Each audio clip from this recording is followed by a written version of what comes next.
The shot rang out across the plains as Brianna Cole clutched her bleeding arm, cursing the day she'd ever agreed to deliver that damned package for Wells Fargo.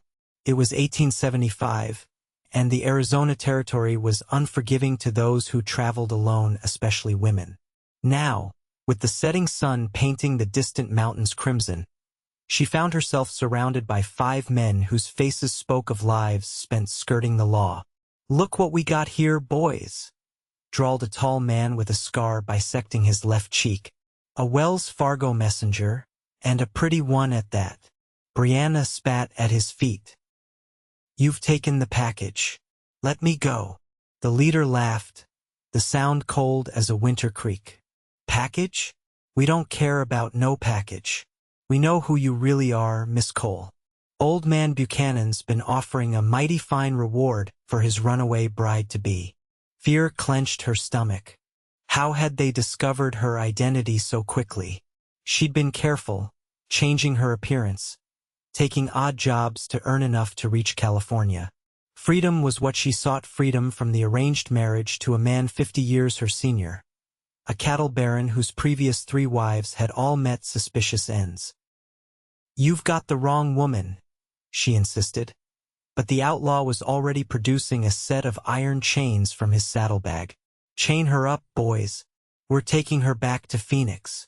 Despite her struggles, they bound her wrists and ankles with heavy iron links, the metal biting into her skin. They confiscated her horse, forcing her to ride with one of the outlaws, her dignity as damaged as her hopes for escape. As they made camp that evening, Brianna overheard their plans. They weren't taking her directly to Phoenix, but to a remote outpost called Eagle Point, where they'd rendezvous with more of their gang before continuing the journey. They spoke of the substantial reward Buchanan had offered, enough to set them up handsomely. The days passed in miserable succession. They traveled mostly at night to avoid detection, resting during the hottest hours. Her captors weren't cruel beyond necessity, but they were vigilant.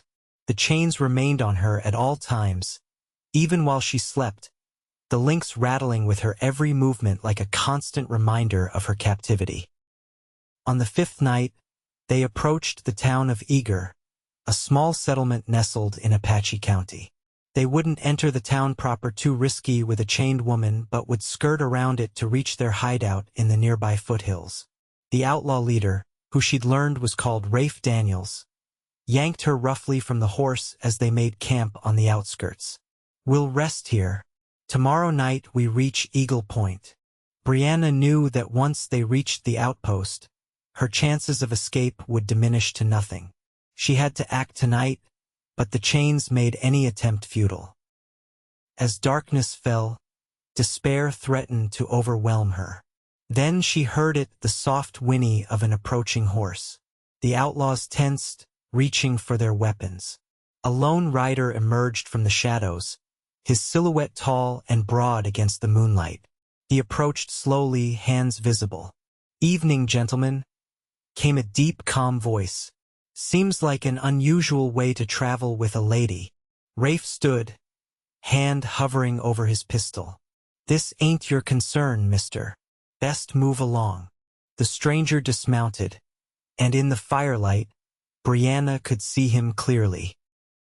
Tall and lean, with eyes the color of a summer storm and dark hair that curled slightly beneath his hat.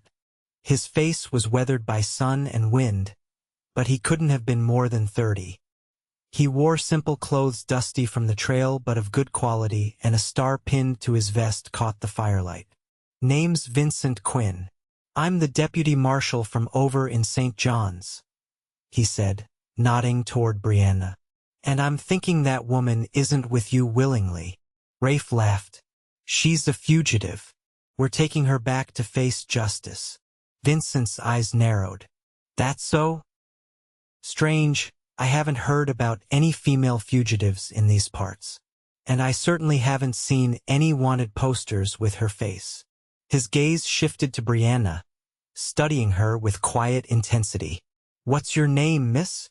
Before she could answer, Rafe stepped forward. "This ain't none of your business, deputy. We've got legitimate business. taking this woman to Phoenix.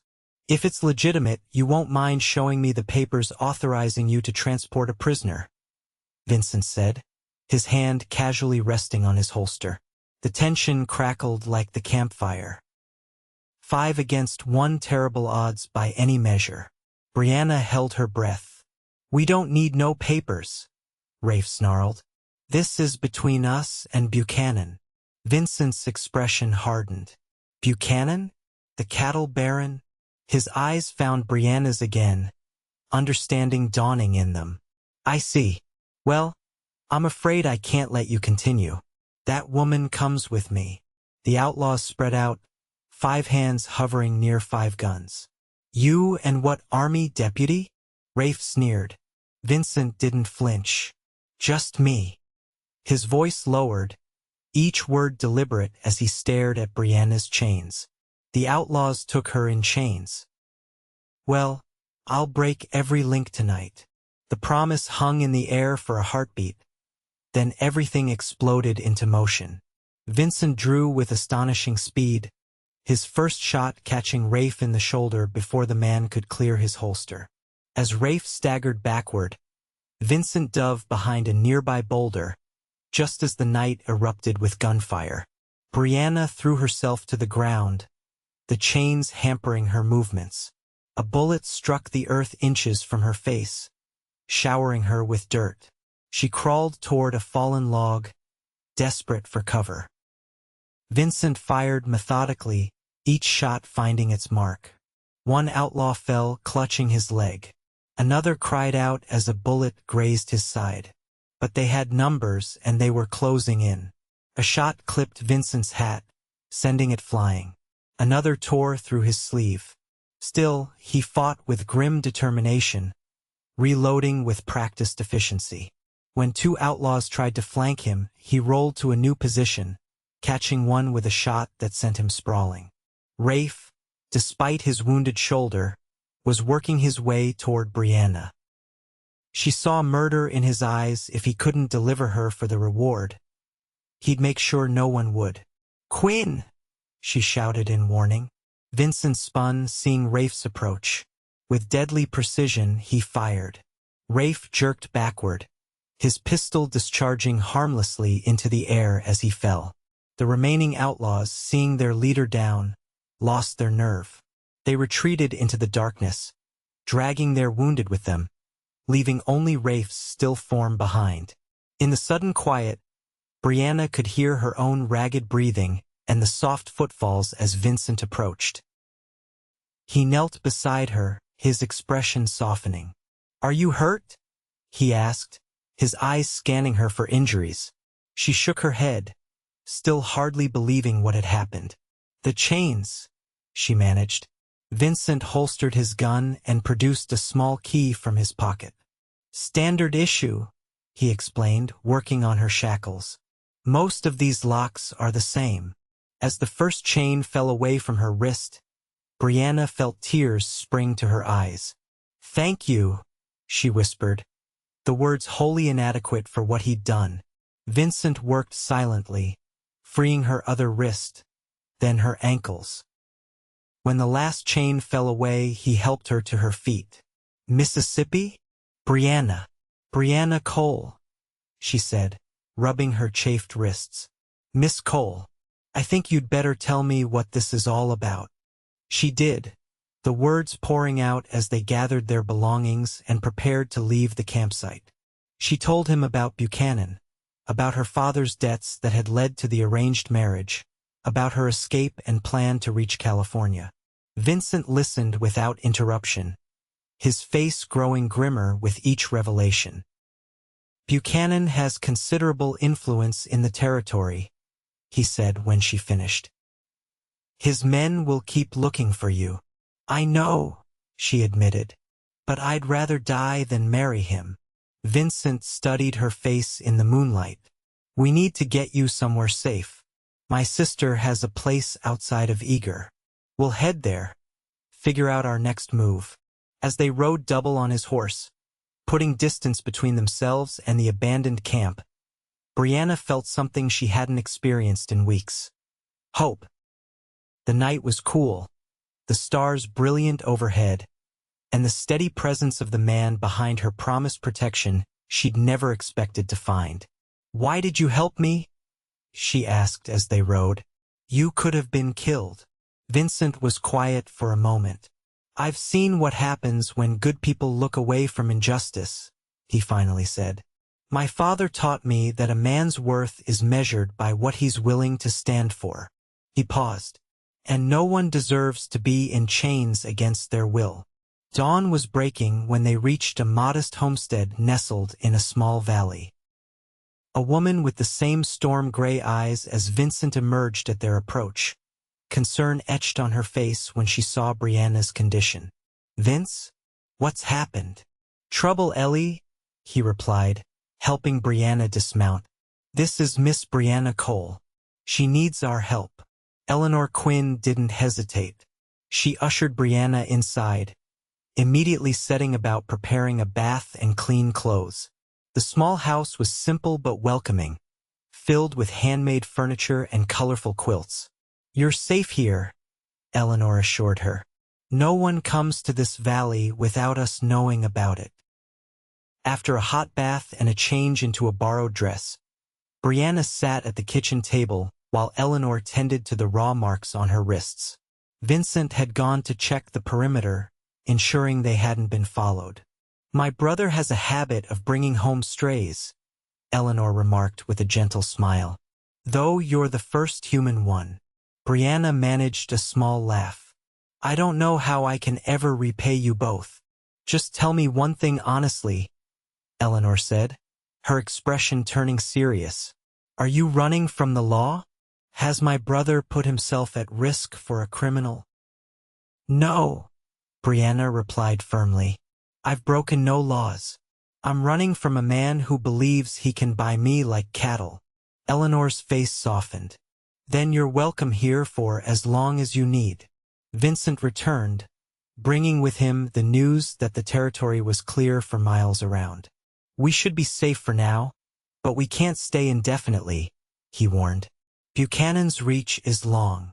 Over the next days, they developed a routine. Brianna helped Eleanor with household tasks during the day while Vincent rode patrol, checking for any sign of pursuit. In the evenings, they would gather around the fireplace, talking late into the night. Brianna learned that Vincent and Eleanor had lost their parents to a fever 5 years earlier, that Vincent had joined the Marshal Service to bring order to a lawless land, and that Eleanor had refused multiple marriage proposals to maintain her independence. In turn, Brianna shared stories of her childhood in Missouri, her mother's early death, and her father's gradual descent into gambling and debt. She spoke of her dreams of California, where she hoped to become a schoolteacher. "You'd be good at it," Vincent observed one evening. "You have patience and a kind heart." His words warmed her more than they should have. She was growing dangerously accustomed to his presence, to the quiet strength he exuded, to the way his rare smiles transformed his solemn face. A week passed in this manner, then too. The marks on Brianna's wrists faded, and some of the haunted look left her eyes. But the threat remained. Twice, Vincent reported riders in the distance, searching the area. They hadn't approached the valley yet, but it seemed inevitable they would eventually. "We need a more permanent solution," Vincent said one night after Eleanor had retired. He and Brianna sat on the porch, watching the stars emerge. "You can't hide forever." "I know," she sighed. "But what options do I have? Buchanan won't give up easily." Vincent was silent for a long moment. "There's a judge in Prescott who owes me a favor. He might be persuaded to nullify any agreement between your father and Buchanan." Hope flared in Brianna's heart. "Do you think that's possible?" "It won't be easy," he cautioned. "Buchanan has many friends in high places. But Judge Harmon is a fair man, and he detests the buying and selling of marriages." "Then we should try," she said decisively. Vincent studied her face in the soft moonlight. "It's a long journey to Prescott. Dangerous, with Buchanan's men looking for you. I'm not afraid, Brianna replied, meeting his gaze steadily. Not when I'm with you. Something shifted in Vincent's eyes, a warmth, a recognition. His hand moved to cover hers on the porch railing. We'll leave tomorrow, then. The touch of his hand sent warmth spreading through her entire body. For a moment, they sat in silence, the contact between them saying more than words could. Finally, Vincent cleared his throat and withdrew his hand. Get some rest. We'll head out at first light.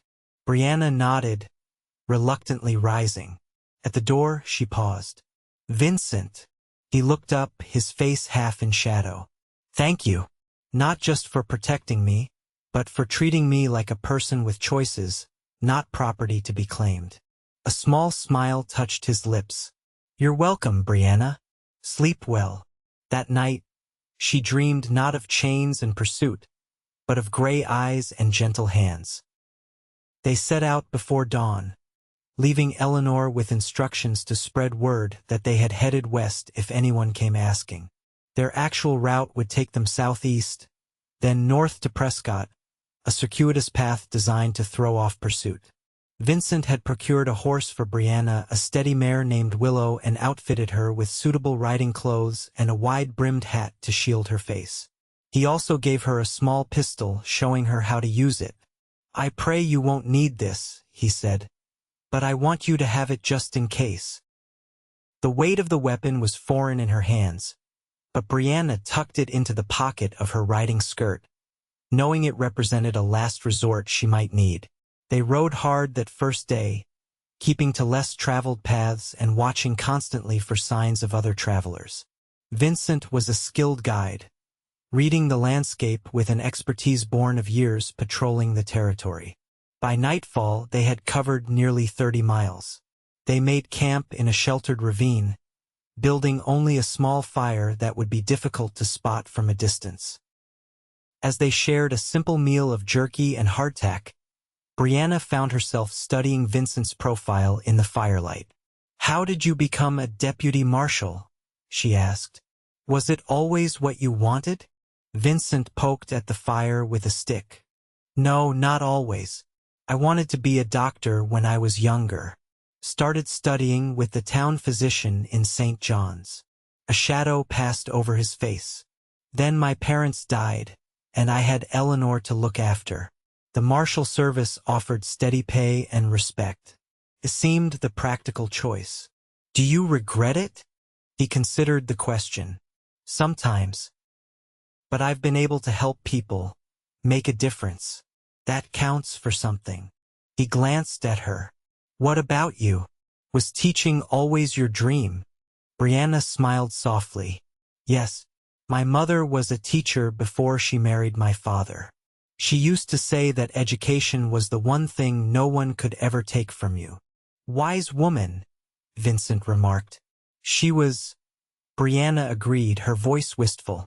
She would have hated what my father tried to do, selling me to Buchanan to cover his debts. Vincent's jaw tightened. No man has the right to sell another human being, daughter or not. My father wasn't always like this, Brianna said, feeling a strange need to explain. After mother died, something broke in him. The gambling, the drinking. It was like he was trying to lose himself. That doesn't excuse what he did, Vincent said firmly. No, she agreed. It doesn't. They fell silent, watching the flames dance. The night was cool, the desert air crisp with the scent of sage and juniper. Above them, the stars seemed close enough to touch. We should get some rest, Vincent eventually said. Another long day tomorrow. Brianna nodded, settling into her bedroll. Despite the hard ground beneath her, she felt oddly content. The chains that had bound her wrists were gone, but she felt another kind of bond forming, one she welcomed, one that made her feel not trapped but connected. She fell asleep watching Vincent's silhouette against the night sky as he took first watch, his presence a shield between her and the dangers of the world. Dawn broke with a crimson streak across the eastern sky. They were on the move quickly, leaving minimal trace of their camp. The day passed in steady travel, Vincent occasionally pointing out landmarks or sharing stories of his patrols through the territory. Brianna found herself laughing more than she had in months, drawn to his dry wit and thoughtful observations. It was mid-afternoon when Vincent suddenly raised his hand, signaling for silence. He cocked his head, listening intently, then swiftly dismounted. "Riders coming," he murmured, helping Brianna down. "For maybe 5. Could be nothing, but we can't take chances." He led their horses into a dense thicket of mesquite, motioning for Brianna to follow. They crouched behind a rocky outcropping, watching the trail they had just left. Minutes later, a group of riders appeared, 5 men, heavily armed, their expressions grim. Brianna's heart stuttered as she recognized 2 of them from the outlaw gang that had captured her. "Buchanan's men," she whispered. Vincent nodded, his hand moving to his holster. "They're following our trail. We need to throw them off." The riders stopped, studying the ground. One of them, a thin man with a face like a weasel, dismounted and knelt, examining the dirt. "Tracks head this way," he called to the others. 2 horses, one carrying a lighter rider. "It's them." Vincent cursed softly. "They're better trackers than I gave them credit for." The riders conferred briefly, then continued along the trail, moving directly toward their hiding place. Brianna felt panic rising in her throat. Vincent touched her arm. "When I give the signal, run to the horses. Head southwest through that gully," he whispered, pointing. "I'll create a diversion." "I won't leave you," she protested. His eyes softened for a moment. "Trust me, Brianna. I'll find you. Now get ready." Before she could argue further, Vincent stood, stepped out from behind the rocks, and fired 2 shots into the air. "That's far enough," he shouted. The riders jerked in surprise, reaching for their weapons. Vincent fired again, this time aiming for the ground near the lead rider's horse. The animal reared, nearly unseating its rider. "Go!" Vincent hissed to Brianna. Heart pounding, she dashed for the horses, untied them quickly, and led them through the mesquite toward the gully Vincent had indicated. Behind her, gunfire erupted, but she didn't look back. She mounted Willow and took the reins of Vincent's horse, spurring both animals forward. The gully provided good cover, its steep sides shielding her from view.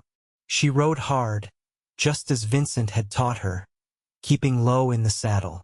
Only when she'd put a good mile between herself and the gunfight did she slow, her conscience screaming at her for leaving him. What if he was wounded? What if he'd been captured or worse? Torn between obedience to his instructions and her fear for his safety, Brianna finally guided the horses into a sheltered alcove formed by towering red rocks. She dismounted, secured the animals, and crept back along the gully, determined to at least see what had happened. She'd gone perhaps a quarter-mile when a hand closed over her mouth from behind, another arm wrapping around her waist. Brianna struggled, reaching for her pistol.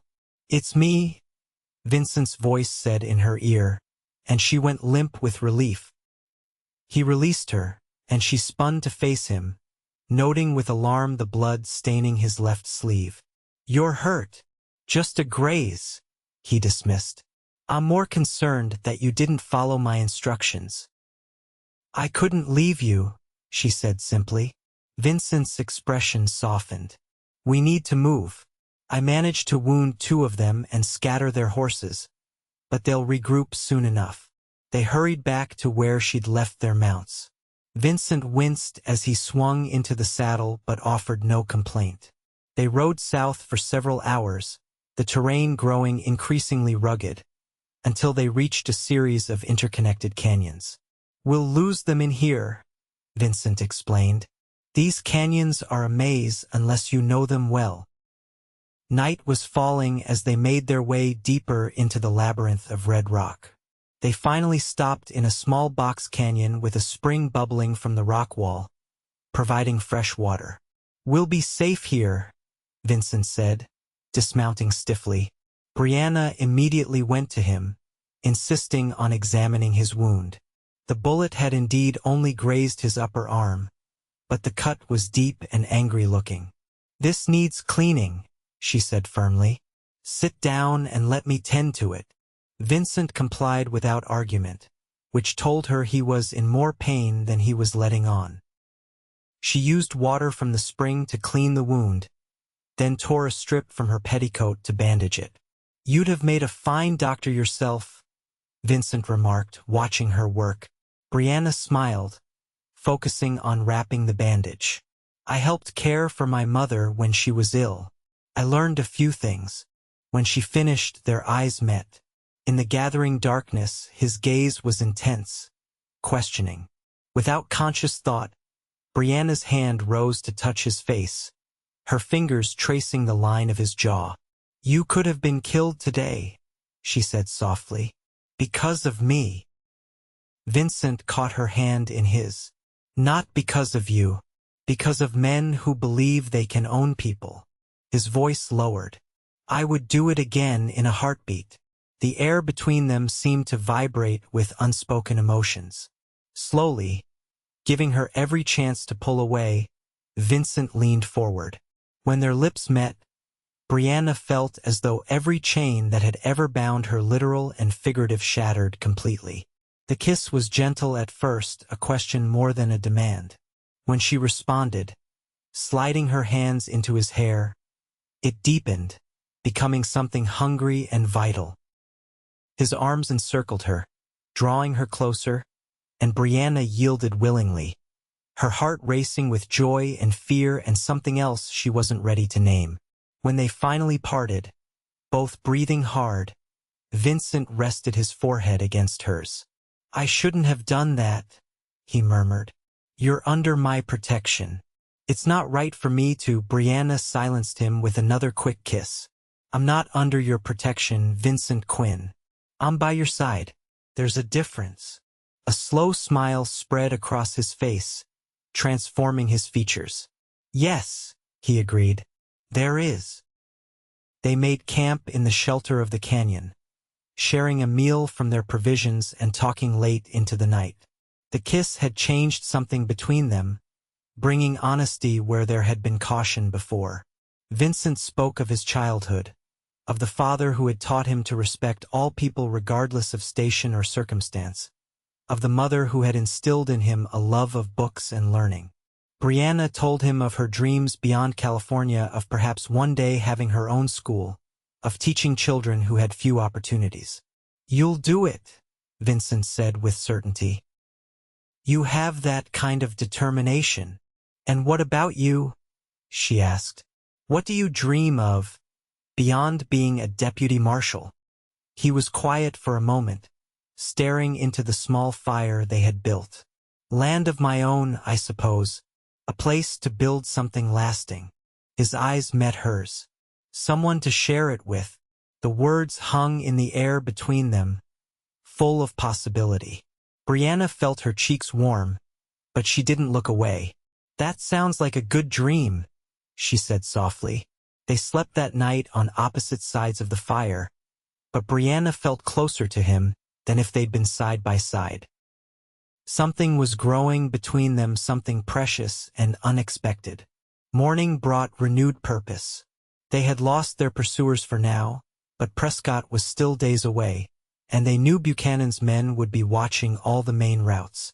"We'll stay in the canyons as long as we can," Vincent decided. "It's slower going, but safer." They traveled cautiously that day, the terrain demanding their full attention. The canyons were beautiful but treacherous, with narrow ledges and steep drops. By evening, Vincent estimated they'd covered only 15 miles, but they were still heading in the right direction. They made camp early, both tired from the challenging ride. As they sat sharing the last of their jerky, Vincent suddenly stiffened, his hand moving to his gun. "What is it?" Brianna whispered. He shook his head, signaling for silence. For several long moments they sat frozen, listening. Then Brianna heard it too, the soft scrape of boot on stone, somewhere above them.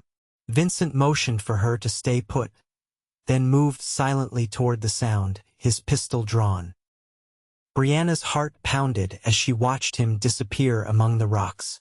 She drew her own small pistol, praying she wouldn't need to use it. Minutes stretched like hours. Then a voice called out, not Vincent's. "We know you're down there, Miss Cole. There's nowhere left to run." Brianna recognized the voice, the weasel-faced man from the group that had pursued them. Dread filled her. Where was Vincent? "Come out peacefully, and neither you nor your lawman friend gets hurt," the voice continued. "Mr. Buchanan just wants what's rightfully his." "I belong to no one," Brianna called back, her voice steadier than she felt. "Especially not Buchanan." A low chuckle echoed off the canyon walls. "Brave words from a cornered woman. But we have your deputy, miss, and his continued good health depends on your cooperation." Horror washed over her. They had Vincent? How was that possible? He was too skilled, too careful. A gunshot cracked through the air, followed by a cry of pain and the sound of a body falling. More shots followed in quick succession. Brianna pressed herself against the canyon wall, her pistol clutched in trembling hands. Suddenly, Vincent appeared, sliding down a rocky slope to reach her. Blood streaked his face from a cut above his eye, but he was moving with purpose. "Are you hurt?" he demanded. She shook her head. "They said they had you." "A bluff," he explained quickly. "But they have us pinned. There are at least 3 of them up there." He glanced around the small canyon. "We need to move. There's a narrow passage at the back that might get us out." They gathered their essentials quickly, leaving the rest behind. Leading the horses would be impossible through the tight passage. Vincent had found a mere crack in the rock wall, barely wide enough for a person to squeeze through. "The horses will have to fend for themselves," Vincent said regretfully, removing their saddles and packs. "With luck, they'll find water and grass." He helped Brianna into the passage first, then followed, both of them carrying what supplies they could manage. Behind them, voices and footsteps grew louder as their pursuers descended into the canyon. The passage was narrow and dark, forcing them to move sideways in places. Brianna's heart raced with claustrophobia, but she pushed forward, Vincent's reassuring presence just behind her. They had traveled perhaps 50 yards when the passage widened enough to stand normally. Vincent lit a small match, revealing that they were in a larger tunnel that seemed to extend deep into the earth. "An old mining tunnel, maybe," he murmured, "or a natural cave system." They proceeded cautiously, the match burning down to Vincent's fingers before he lit another. The air was cool and damp, growing cooler as they ventured deeper. "Will they follow us?" Brianna asked, her voice echoing slightly.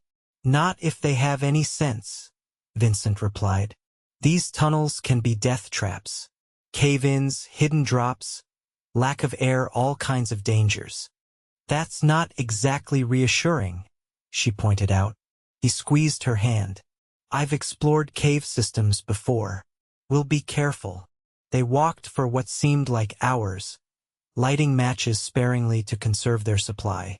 The tunnel branched several times, and Vincent marked their path by scratching the rock wall, ensuring they could find their way back if necessary. Eventually, they felt a slight breeze, a promising sign that the tunnel led somewhere. Following the fresh air, they rounded a bend and saw, far ahead, a faint grayish light. "An exit," Vincent said with relief. "Come on." The tunnel ended in a narrow opening that they had to climb to reach. Vincent went first, then helped pull Brianna up. They emerged on a ledge halfway up a cliff face, overlooking a vast expanse of desert bathed in moonlight. "Where are we?" Brianna asked, momentarily disoriented by the unfamiliar landscape. Vincent surveyed the terrain. "Still heading toward Prescott, I think. but we've come out farther east than I expected. He pointed to a distant line of trees. That should be the Verde River. If we can reach it, we can follow it north. They spent what remained of the night on the ledge, too exhausted to attempt the tricky descent in darkness. Huddled together for warmth, they dozed fitfully, waking at the first hint of dawn. The climb down was challenging but manageable. By mid-morning, they had reached the desert floor and set out toward the river Vincent had spotted. Without horses, the journey would take much longer than planned, but they had no choice but to continue on foot. The day grew brutally hot as they crossed the open desert. Vincent shared their canteen sparingly, knowing they had to make the water last. By afternoon, Brianna was struggling, her steps becoming uneven on the soft sand. Just a little farther, Vincent encouraged, though the river still seemed impossibly distant. When Brianna stumbled for the third time, Vincent scooped her up, carrying her despite her protests and his own exhaustion. "Save your strength," he insisted. "We'll rest in those rocks ahead, then continue when it's cooler." The rock formation provided blessed shade. They settled in a small hollow, sipping carefully at their dwindling water supply. Vincent checked his pistol, 4 bullets remaining, barely enough if they encountered more of Buchanan's men. "How much farther to Prescott?" Brianna asked, her voice hoarse from the dry air.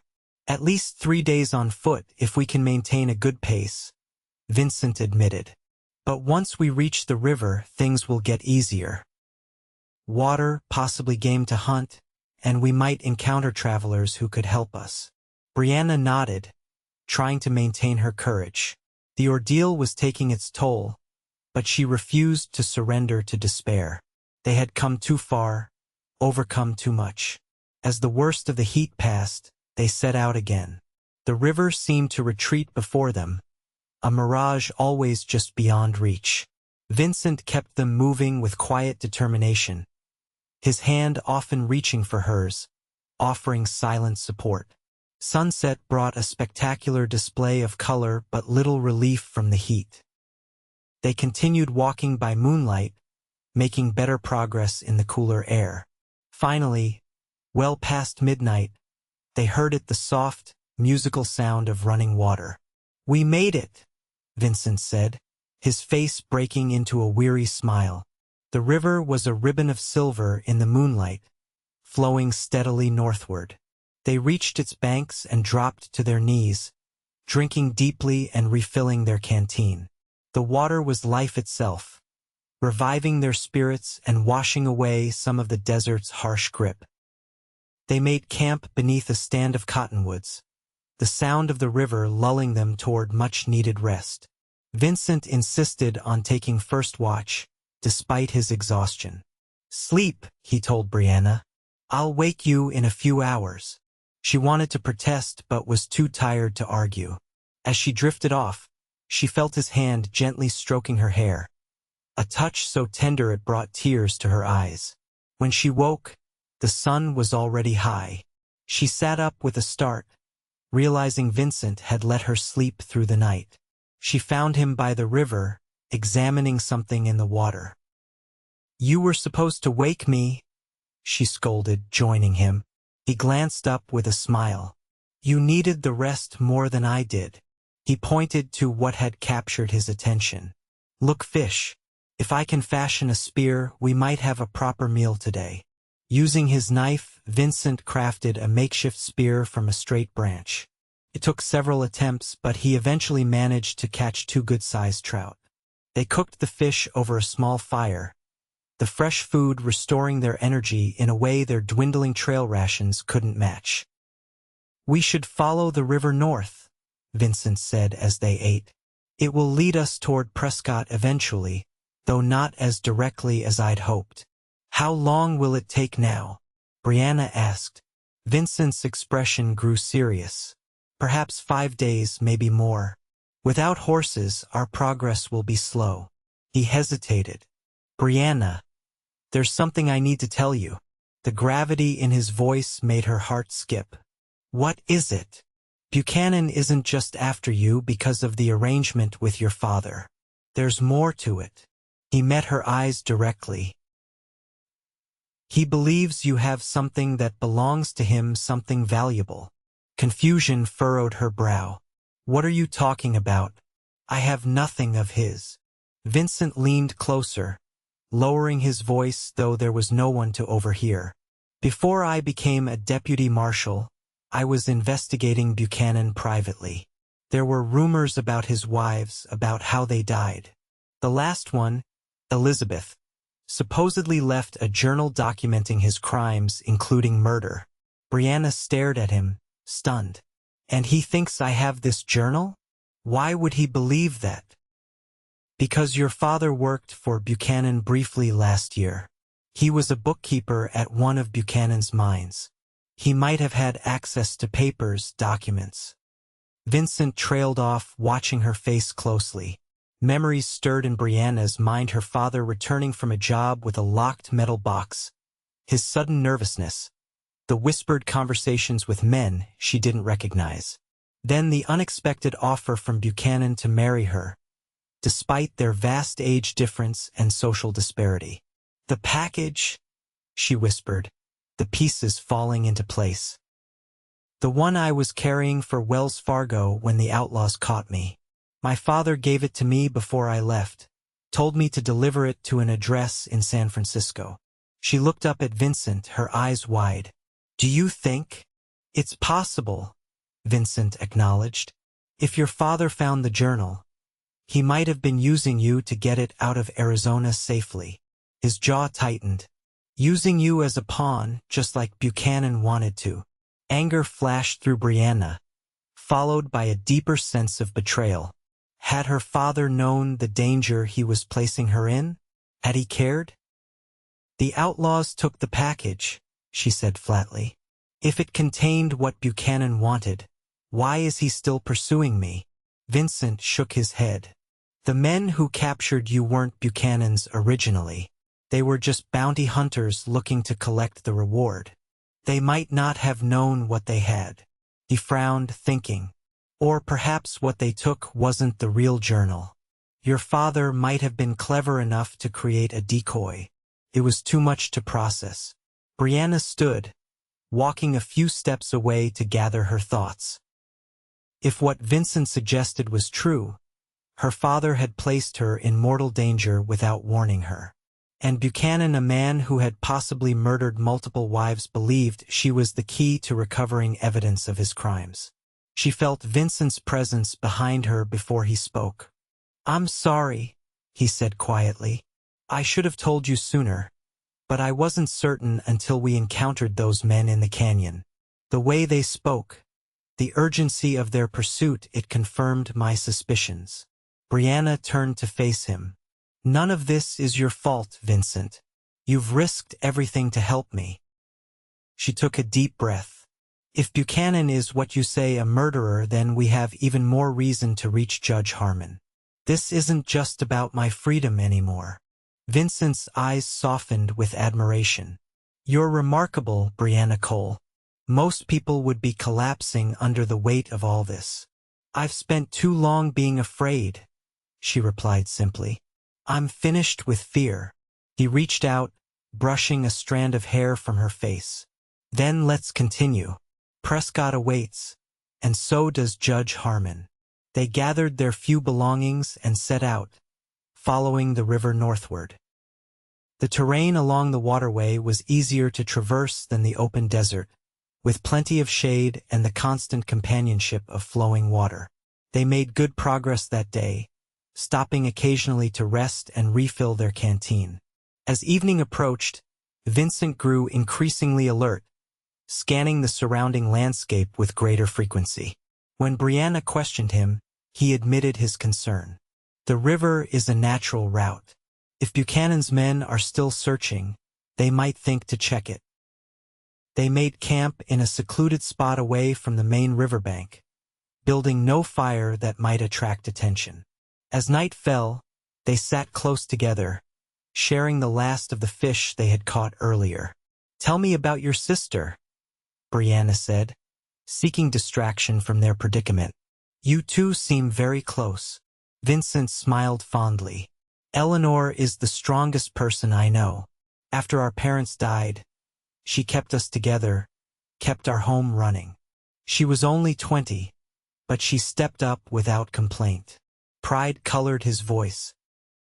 She could have married any number of men who came calling, but she valued her independence too much. She reminds me of what I hope to be, Brianna admitted. Confident, self-sufficient.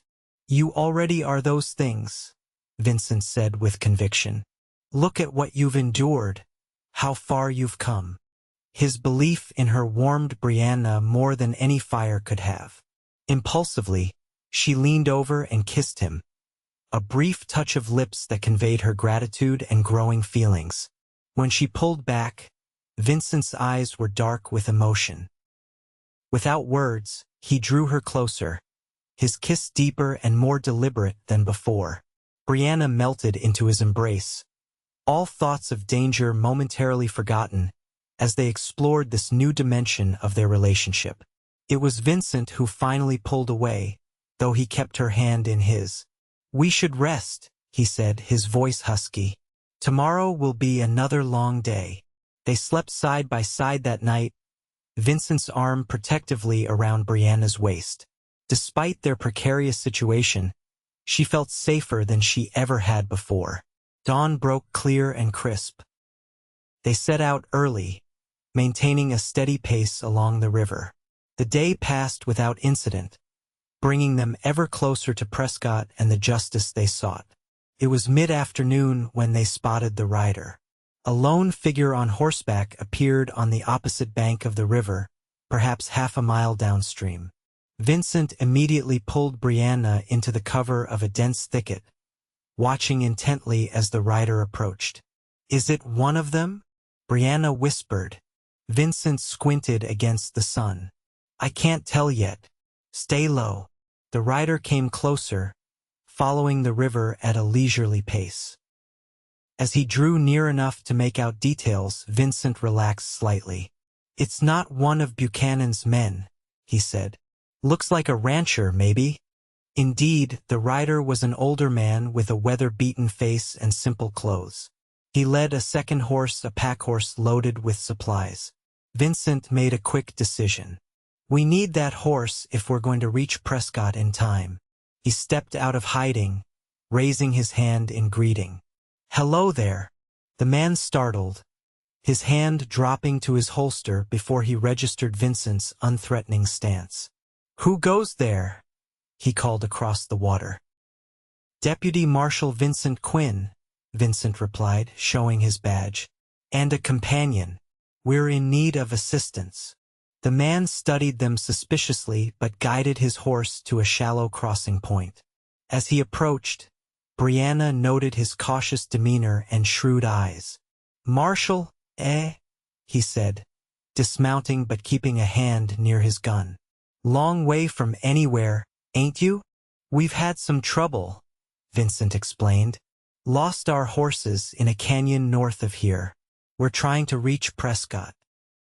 The rancher who introduced himself as Hank Medford listened to their abbreviated story with growing interest.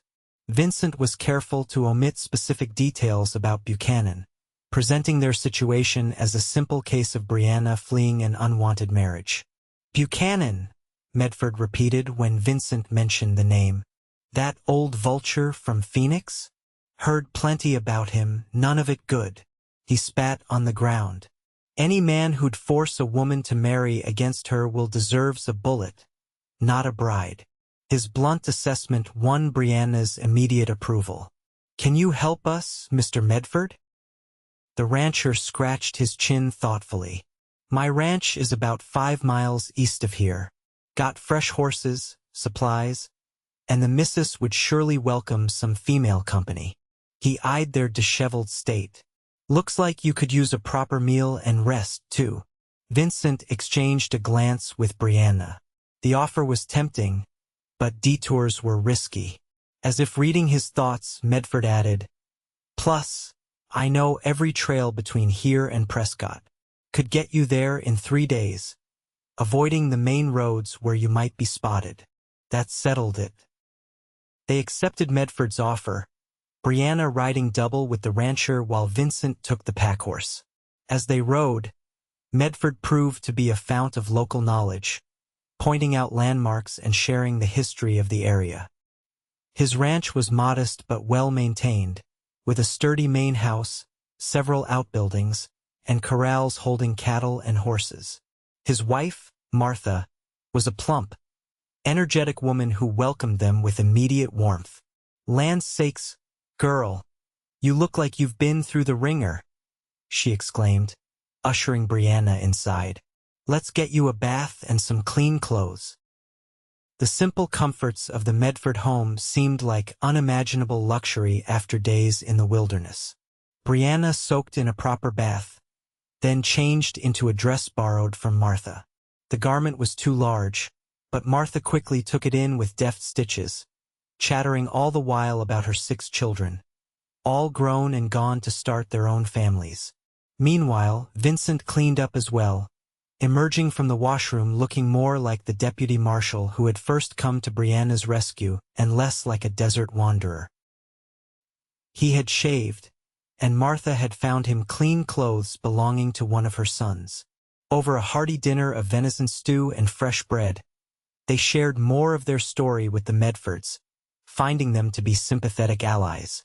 Hank's hatred of Buchanan, it turned out, was personal. The cattle baron had pushed him off his previous ranch through dubious legal maneuvers years earlier. "Man's got half the territory officials in his pocket," Hank grumbled. "But Judge Harmon ain't one of them. You chose your destination well." After the meal, while Martha showed Brianna to a small guest room, Hank and Vincent pored over a crude map, planning their route to Prescott. "We'll take the high trail through the mountains," Hank decided. "Longer but safer. Buchanan's men will be watching the main roads for sure." Vincent nodded his agreement. "We can leave at first light." Later, Brianna found herself unable to sleep despite the comfort of a real bed. The events of the past weeks swirled in her mind: the chains, the desert, the revelation about her father's possible deception, and Vincent. Always her thoughts returned to Vincent. A soft knock at her door startled her from her reverie. Opening it, she found Vincent standing in the hallway, his expression uncertain. "I wanted to make sure you were all right," he said softly. "Tomorrow will be another difficult journey." Brianna stepped aside, inviting him in. "I can't seem to sleep," she admitted. "Too many thoughts." Vincent entered but remained near the door, maintaining a respectful distance. "What's troubling you most?" she sighed, sitting on the edge of the bed. "Everything. My father, Buchanan, the danger we've put the Medfords in by coming here." She looked up at him. "And us. Whatever this is between us." Vincent's expression softened. He moved to sit beside her, taking her hand in his.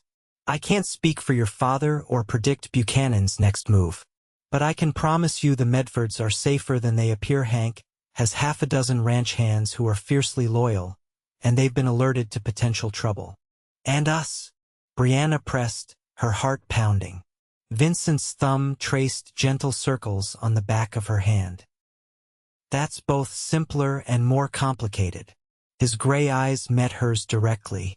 "I've spent most of my adult life alone, Brianna, focused on my job, on taking care of Eleanor.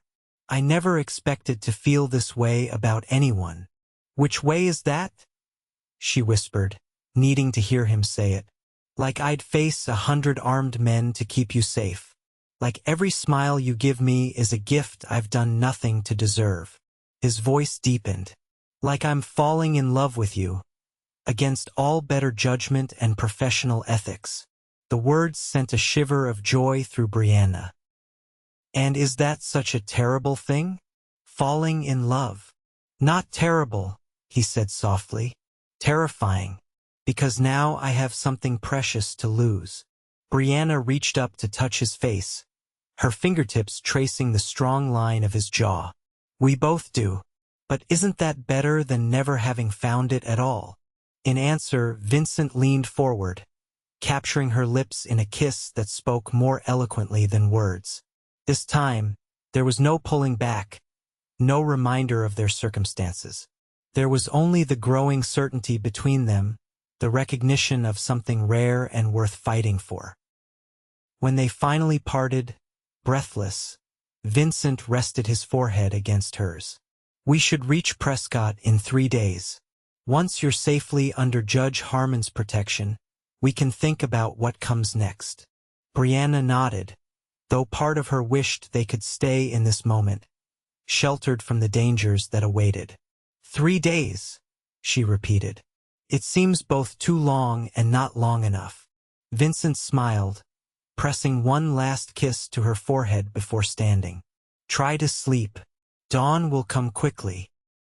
After he left, Brianna found that sleep came easier, her troubled thoughts quieted by the certainty of Vincent's feelings and the hope they offered for the future. True to Hank's word, they set out at first light, provisioned with fresh supplies and mounted on strong horses. Hank himself accompanied them, insisting that his knowledge of the mountain trails would prove invaluable. Martha hugged Brianna fiercely before they departed, pressing a small bundle into her hands. "A few things you might need," she whispered, "and a little something for luck." The bundle contained a change of clothes, some dried fruit and meat, and a small silver locket on a chain. Inside was a pressed wildflower, a desert bloom known for its resilience. The gesture brought tears to Brianna's eyes. The mountain trail was as challenging as Hank had warned, winding through steep terrain and dense forest. But their horses were sure-footed, and Hank's guidance kept them on course. By nightfall, they had covered impressive ground, making camp in a sheltered valley. As they sat around a small fire, Hank regaled them with stories of his younger days as a scout for the army. Vincent listened with genuine interest, occasionally adding an anecdote from his own experiences. Brianna watched them, grateful for this brief respite from constant vigilance. The second day brought them higher into the mountains, where the air grew cooler and the views more spectacular. From certain vantage points, they could see for miles across the territory, the landscape spread below them like a living map. "There's Prescott," Hank pointed late in the afternoon, indicating a distant settlement nestled in a valley. "We'll reach it by tomorrow evening if all goes well." The proximity of their destination lifted their spirits. That night, as Hank snored softly nearby, Vincent and Brianna sat together beneath the stars, allowing themselves to speak of possibilities beyond their immediate crisis. "What will you do if Judge Harmon can help us?" Vincent asked. "Will you still go to California?" Brianna considered the question. "I'm not sure anymore. California was my escape plan, but now." She looked at him, leaving the thought unfinished. Vincent took her hand. "I can't offer much, Brianna. A deputy marshal's pay is modest, and the work is dangerous." "I don't need much," she replied. "Just freedom to choose my own path. And perhaps—" She hesitated, then continued bravely, "perhaps someone to share it with." The hope that bloomed in Vincent's eyes was answer enough. They sat in comfortable silence, the future no longer seeming quite so uncertain. Dawn of the third day brought renewed determination. They broke camp early, eager to reach Prescott before nightfall. The trail began to descend, winding its way down from the mountains toward civilization. It was mid-afternoon when disaster struck. They were traversing a narrow ledge single file with Hank in the lead. Without warning, a shot rang out, echoing off the canyon walls. Hank's horse reared in panic, nearly sending him over the edge before he regained control. "Ambush!" Vincent shouted, drawing his pistol. "Take cover!" Brianna urged her horse into the shelter of a rocky overhang as more shots peppered the trail around them. Vincent dismounted in one fluid motion, pushing his horse toward her before taking position behind a boulder. "How many?" Hank called, having secured his own cover. At least 3, Vincent replied, peering carefully around the rock. Above us, on that ridge. More shots followed, sending rock chips flying. Vincent returned fire judiciously, conserving his limited ammunition. When a brief lull came, he turned to Brianna. They've got the high ground. We can't stay here. He pointed down the trail. About half a mile ahead, the path widens into a meadow. If we can reach it, we'll have more options. We'll need a diversion, Hank said grimly. I'll draw their fire. You two make a break for it when I give the signal. Vincent shook his head. Too risky. We go together or not at all. But Hank's expression was resolute. I'm an old man, Quinn. Had my share of adventures. Besides, he added with a wink at Brianna, Martha would never forgive me if I let anything happen to you two lovebirds. Before they could protest further, Hank let out a war whoop that would have done a Comanche proud. He mounted his horse in one smooth motion and charged out onto the trail, firing his rifle repeatedly at the ridge above. The ambushers, startled by the unexpected tactic, focused their attention on the old rancher. Vincent seized the opportunity, helping Brianna onto her horse and mounting his own. Now, he urged, and they galloped down the trail, bullets kicking up dust behind them. They heard Hank's triumphant laughter, followed by more gunshots. Then a cry of pain that made Brianna's blood run cold. Hank! She called, starting to rein in her horse. Don't stop, Vincent commanded. He gave us this chance, we have to take it. Tears stinging her eyes, Brianna pressed on. They rounded a bend in the trail and the shooting faded behind them. Still they rode hard, not slowing until they reached the meadow Vincent had mentioned. Only then did they pause, both breathing hard, listening for sounds of pursuit. Do you think Hank? Brianna couldn't finish the question. Vincent's expression was grim. I don't know, but we can't go back, not yet. Prescott is our best hope. If we can reach Judge Harmon, get his protection, then I can return with a proper posse. The logic was sound, but it did little to ease the guilt Brianna felt. Another person had risked everything for her, possibly given his life. The weight of it settled heavy on her heart. They continued at a more measured pace, alert for any sign of the ambushers. The trail gradually widened, joining a more established road that led directly to Prescott. By early evening, the town came into view, a bustling settlement with wooden buildings lining a main street, surrounded by smaller dwellings on the outskirts. Judge Harmon's house is on the north side of town, Vincent said as they approached. We'll avoid the main street, take the back roads. They skirted the town center, Vincent leading them through quiet residential areas until they reached a modest but well-maintained house set back from the road. A lamp burned in the front window, casting a welcoming glow. Vincent dismounted, helping Brianna down before approaching the door. He knocked firmly, standing so his badge was clearly visible. The door opened to reveal a tall, distinguished man with silver hair and piercing blue eyes. He studied them for a moment, taking in their travel-worn appearance. Judge Harmon? Vincent inquired. I'm Deputy Marshal Vincent Quinn from St. John's. This is Miss Brianna Cole. We need your help, sir. Recognition flickered in the judge's eyes. Quinn? Thomas Quinn's boy. When Vincent nodded, the judge's expression softened. I knew your father well. A good man. He stepped aside, gesturing them in. Come inside, both of you. You look like you've been through hell. The interior of the house was warm and comfortable, lined with bookshelves and furnished with well-worn pieces that spoke of a life of quiet contemplation. Judge Harmon led them to a sitting room, calling for his housekeeper to bring refreshments. Now, he said, settling into an armchair. Tell me what brings a deputy marshal and a young lady to my door looking like they've been running from the devil himself. Vincent explained their situation concisely, outlining Buchanan's pursuit, the arranged marriage, and the possibility that Brianna's father had discovered evidence of Buchanan's crimes. The judge listened without interruption, his expression growing increasingly grave. "Buchanan," he muttered when Vincent finished. "I've had suspicions about that man for years. If what you say is true about a journal documenting his crimes, it would be a significant breakthrough." "Then you'll help us?" Brianna asked, hope rising in her voice. Judge Harmon nodded firmly. "You'll stay here tonight under my protection. Tomorrow we'll visit the Territorial Marshal's office.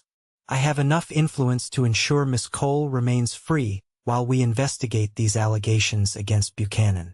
Relief washed over Brianna. For the first time in weeks, she felt truly safe. The judge's housekeeper, a motherly woman named Mrs. Paxton, showed Brianna to a guest room and provided clean clothes and hot water for washing. The simple comforts seemed like unimaginable luxuries after their journey. Later, she rejoined Vincent and Judge Harmon in the study. They were deep in conversation about Hank Medford. "I've dispatched a rider to alert the sheriff in Jerome," the judge was saying. "He'll send men to search the area where you were ambushed. If Medford is alive, they'll find him." Vincent nodded gratefully. "Thank you, sir. He's a good man. He risked his life for us without hesitation." "And what of your own plans, Deputy?" the judge inquired. "Once Miss Cole is secure, will you return to your post in St. John's?" Vincent glanced at Brianna, something unspoken passing between them. "I've been considering a change, actually. The Marshal Service needs good men in Prescott, I'm told." A small smile touched the judge's lips. "Indeed it does." He looked between them, his eyes wise and knowing. "Well, we can discuss all that tomorrow. For now, you both need rest." That night, in the safety of Judge Harmon's home, Brianna slept deeply for the first time in weeks. No nightmares of chains or pursuit disturbed her slumber, only dreams of gray eyes and gentle hands. Morning brought a flurry of activity. Judge Harmon escorted them to the Territorial Marshal's office, where his influence was immediately apparent. The Chief Marshal, a burly man named Donovan, listened to their story with growing interest. "Buchanan's been a thorn in our side for years," he admitted. "But he's careful, covers his tracks. If there really is evidence of his crimes, then we need to find it," Vincent finished. The package Brianna was carrying when she was first captured may have contained the journal, or at least a clue to its whereabouts. Chief Marshal Donovan stroked his beard thoughtfully. "I can send wires to every office in the territory, put out alerts for these outlaws who took the package." He looked at Brianna. "In the meantime, Miss Cole will remain under our protection. Buchanan may have friends in high places, but even he can't touch someone under official Marshal Service protection without consequences." It was more than Brianna had dared hope for. As they left the office, she felt a weight lifting from her shoulders. For the first time in months, she could breathe freely. "What happens now?" she asked Vincent as they walked back toward Judge Harmon's house. "We wait," he replied. "The marshals will search for the outlaws who first captured you, try to recover the package. And I'll wire Eleanor, let her know we're safe." Brianna nodded, then hesitated. "And us? What happens with us, Vincent?" He stopped, turning to face her on the quiet street. "That depends on what you want, Brianna. I meant what I said about considering a position here in Prescott. But I wouldn't presume to." She silenced him with a quick kiss, heedless of potential onlookers. "I want to stay," she said simply. "With you." The joy that transformed his face was answer enough. He pulled her into a proper embrace, his kiss a promise of the future they would build together. The next 2 weeks passed in a whirlwind of activity. True to his word, Chief Marshal Donovan launched a territory-wide search for the outlaws who had first captured Brianna. Vincent was temporarily assigned to the Prescott office, his knowledge of the case making him an invaluable asset. Brianna, meanwhile, found unexpected purpose. Judge Harmon, upon learning of her desire to teach, introduced her to the town's schoolmistress. The older woman was planning to retire at year's end and was delighted to take Brianna on as an assistant, grooming her as a potential successor.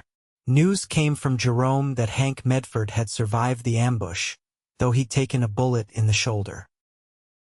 He was recovering at home under Martha's careful nursing, already spinning tales of his heroic last stand that grew more elaborate with each telling. Then, on a crisp autumn morning, a breakthrough came.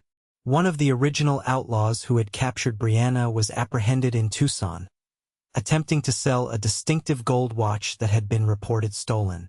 Under questioning, he revealed that the package they had taken from Brianna had contained what appeared to be a woman's diary, along with several official-looking documents. "We couldn't make heads or tails of it," the outlaw admitted. "Just a bunch of ladies' scribblings and papers with big words. Rafe thought it might be valuable to someone, so he kept it. Last I saw, he had it in his saddlebag." Rafe Daniels, the outlaw leader Vincent had shot during Brianna's rescue, had survived his wound and was still at large. But now they had a description of what they were looking for and confirmation that the journal existed. The search intensified. Marshal Donovan dedicated more men to tracking Daniels, while Judge Harmon used his connections to quietly investigate Buchanan's past. Bit by bit, a picture emerged of a man who had methodically eliminated anyone who threatened his empire, including, possibly, his own wives. Through it all, Vincent remained Brianna's steadfast protector and growing love. They spent their evenings together, sometimes at Judge Harmon's house, sometimes walking the streets of Prescott, planning their future in quiet conversations. "I've been offered a permanent position here," Vincent told her one evening as they sat on a bench in the town square. "Deputy Chief Marshal. It would mean more responsibility, but also more stability." "You should take it," Brianna encouraged. "You're good at what you do, Vincent. The people here respect you already." He smiled, taking her hand. "And what about you? How do you like teaching?" "I love it," she admitted. "The children are wonderful. And Mrs. Bennett says I have a natural gift for it." She hesitated. "She's already talking about me taking over at the start of the new year." "Then it seems we're both finding our place here," Vincent said softly. Their growing relationship didn't go unnoticed in the small community. Mrs. Paxton, Judge Harmon's housekeeper, had taken to giving Brianna knowing smiles whenever Vincent called.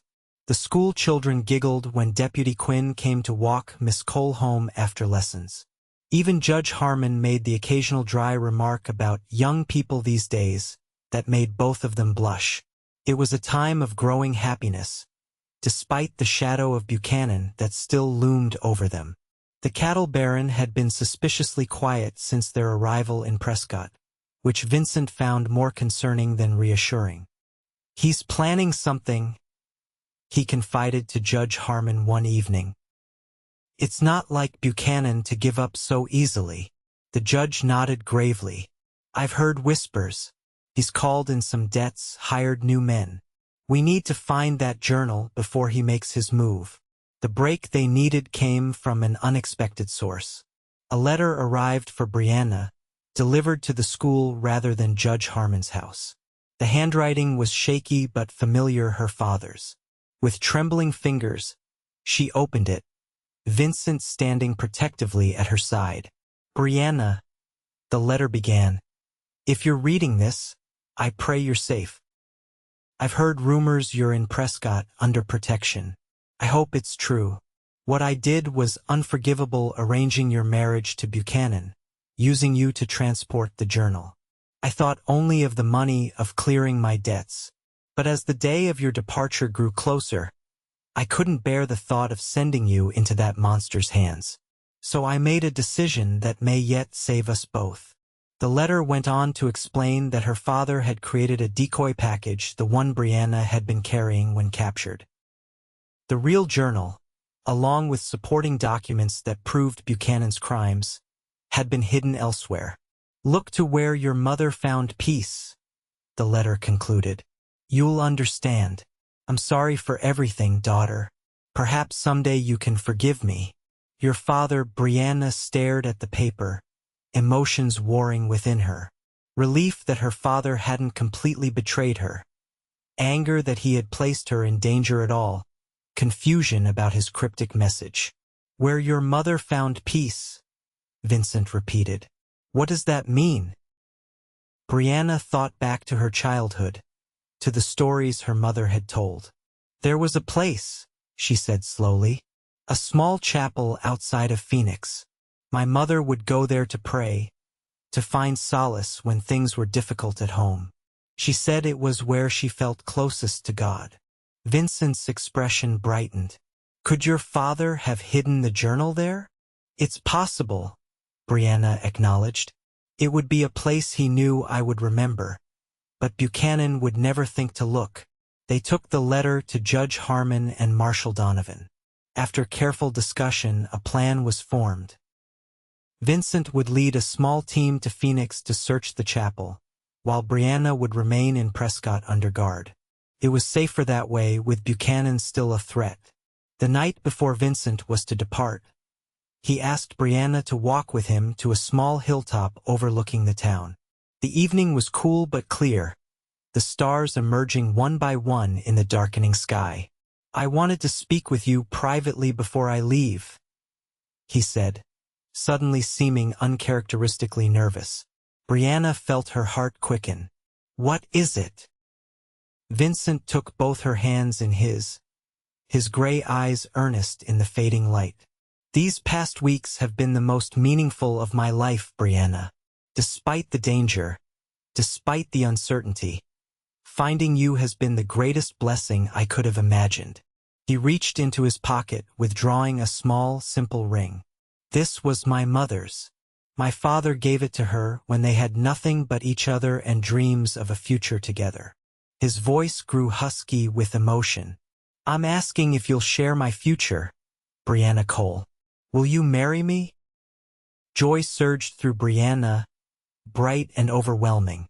"Yes," she whispered, then louder, "Yes, Vincent, yes." He slipped the ring onto her finger, then drew her into his arms, sealing their promise with a kiss that spoke of all the tomorrows they would face together. When they finally parted, both breathless, Vincent rested his forehead against hers. "When I return," he promised, "we'll make it official. No more waiting, no more uncertainty. Just come back to me," Brianna said softly. "That's all I ask." The following morning, Vincent departed with 4 trusted marshals. The farewell was brief but heartfelt, his kiss a promise of return. Brianna watched until his figure disappeared on the horizon, then turned back to her duties at the school, the weight of his mother's ring a constant, comforting presence on her finger. 3 days passed with no word. Brianna tried to focus on her teaching, on the children who had come to depend on her, but worry gnawed at her constantly. Judge Harmon assured her that such missions often took time, that no news wasn't necessarily bad news. On the 4th day, as she was walking home from the schoolhouse, a familiar figure on horseback appeared at the end of the street. Brianna's heart leaped as she recognized Vincent, dusty from the trail but whole and unharmed. She ran to meet him, heedless of propriety, as he dismounted. He caught her in his arms, lifting her off her feet in a joyful embrace. "You found it?" she asked when he set her down, searching his face. Vincent nodded, his expression triumphant. "Exactly where you thought it would be. The journal, the documents, everything we need to bring Buchanan to justice." Relief flooded through Brianna. "It's over, then?" "Almost." Vincent qualified. "Marshal Donovan has already dispatched men to Phoenix with arrest warrants. Buchanan won't escape this time." They walked together to Judge Harmon's house, Vincent recounting the details of the mission. The chapel had been abandoned but still standing, the journal and documents hidden beneath a loose floorboard beneath the altar. "Your father chose well," Vincent admitted. "We might never have found it without his letter." Judge Harmon was waiting for them, his expression jubilant as Vincent presented the evidence. The journal, written in Elizabeth Buchanan's careful hand, documented years of abuse, threats, and finally her discovery of her husband's involvement in multiple murders to eliminate business rivals. "This is more than enough," the judge confirmed. "With the supporting documents and witness statements we've been gathering, Buchanan will hang for his crimes." The news spread quickly through Prescott. By evening, it seemed the entire town knew that Deputy Quinn had returned with evidence that would destroy one of the territory's most feared men. Well-wishers stopped by Judge Harmon's house throughout the day, offering congratulations and thanks. That night, exhausted but happy, Vincent and Brianna sat together on the judge's porch, watching the stars emerge. "What happens now?" Brianna asked, leaning against Vincent's shoulder. "Now," he said, his arm tightening around her, "we start our life together. No more running, no more fear." He kissed the top of her head. "Just you and me, building something lasting." 2 weeks later, word came that Carlton Buchanan had been arrested without incident. His empire, built on blood and intimidation, crumbled as associates rushed to cooperate with authorities rather than share his fate. The territory buzzed with the scandal, with Buchanan's name becoming synonymous with corruption and evil. For Brianna, the news brought closure. The chains that had bound her, both literal and figurative, were truly broken at last. She wrote to her father a letter of cautious forgiveness, inviting him to visit when he felt ready. Whether he would accept remained to be seen, but the offer itself was healing. On a crisp December morning, Brianna Cole became Brianna Quinn in a simple ceremony at Prescott's small church. Judge Harmon gave her away, Eleanor stood as her matron of honor, and Hank and Martha Medford traveled from their ranch to witness the union. The wedding was followed by a reception at the town hall, where it seemed all of Prescott gathered to celebrate. The school children presented their teacher and the deputy chief marshal with handmade gifts. The town council offered a small plot of land on the outskirts as a wedding present, and friends old and new shared in their happiness. As evening fell, the newlyweds slipped away to the small house they had rented, their first home together until they could build on their new land. In the privacy of their bedroom, Vincent carefully removed the pins from Brianna's hair, letting it fall in waves around her shoulders. "Do you remember what I promised that night I found you?" he asked softly, his fingers trailing through her hair. Brianna smiled, remembering. "You said you would break every link tonight." "And I did," he murmured, drawing her close. "Every chain that bound you, every threat to your freedom." "You gave me more than freedom, Vincent," she whispered against his lips. "You gave me love, a future, a home." His kiss was tender, a promise fulfilled and renewed. "And that's just the beginning, Mrs. Quinn. Just the beginning." Spring came early to Prescott the following year. The house Vincent and Brianna built on their wedding gift land stood proudly on a gentle rise, its wide porch offering views of the town and distant mountains. A small orchard was beginning to take root behind it, and plans for a vegetable garden were well underway. Brianna had officially taken over as the town schoolmistress, bringing new energy and ideas to the position. Vincent continued as deputy chief marshal, his reputation for fairness and courage making him respected throughout the territory. Carlton Buchanan's trial had ended with the verdict everyone expected: guilty on all charges. His execution was scheduled for the summer, bringing final justice to his many victims, including his 3 murdered wives. Brianna's father had eventually responded to her letter, expressing deep remorse and asking for the chance to make amends. Their reconciliation was slow and cautious, but healing had begun. He had even visited for a week, getting to know his son-in-law and beginning to rebuild his relationship with his daughter. On a warm evening in May, Brianna sat on the porch swing, a book open but unread in her lap as she watched the sunset paint the sky in magnificent colors. She heard Vincent's footsteps before she saw him, the familiar rhythm of his gait bringing a smile to her face. He appeared around the side of the house, dusty from the day's work but smiling when he spotted her. In his arms was a small bundle of wildflowers, freshly picked. "For the most beautiful schoolmarm in Arizona territory," he said, presenting them with a flourish as he climbed the porch steps. Brianna accepted them with a laugh. "Flattery will get you everywhere, Deputy Quinn." He joined her on the swing, his arm naturally finding its place around her shoulders. "How are you feeling today?" Her hand moved to rest on her still flat stomach, a gesture that had become habit since the doctor had confirmed her suspicions the previous week. "Better. The morning sickness wasn't as bad." Vincent's expression softened with wonder and pride. "I still can't quite believe it. Us parents." "Believe it," Brianna said, leaning into his embrace. "In about 7 months, there will be a little Quinn running around this place." They sat in comfortable silence for a time, watching as the last rays of sunlight painted the distant mountains in gold. Brianna thought back to that night nearly a year ago, when a deputy marshal had appeared like an avenging angel to free her from chains and set her on a path she could never have imagined. "What are you thinking about?" Vincent asked, noticing her contemplative expression. "About chains," she replied honestly, "and how sometimes the worst ones are the ones we don't even see: fear, obligation, the expectations of others." Vincent nodded, understanding in his eyes. "And how are we doing at breaking those chains, Mrs. Quinn?" Brianna smiled, turning to kiss him softly. "Link by link, day by day, together." As night settled over Prescott, stars emerging like diamonds scattered across velvet, Brianna Quinn knew with absolute certainty that no chains would ever bind her again. She was free to love, to teach, to build a family, to pursue happiness in all its forms.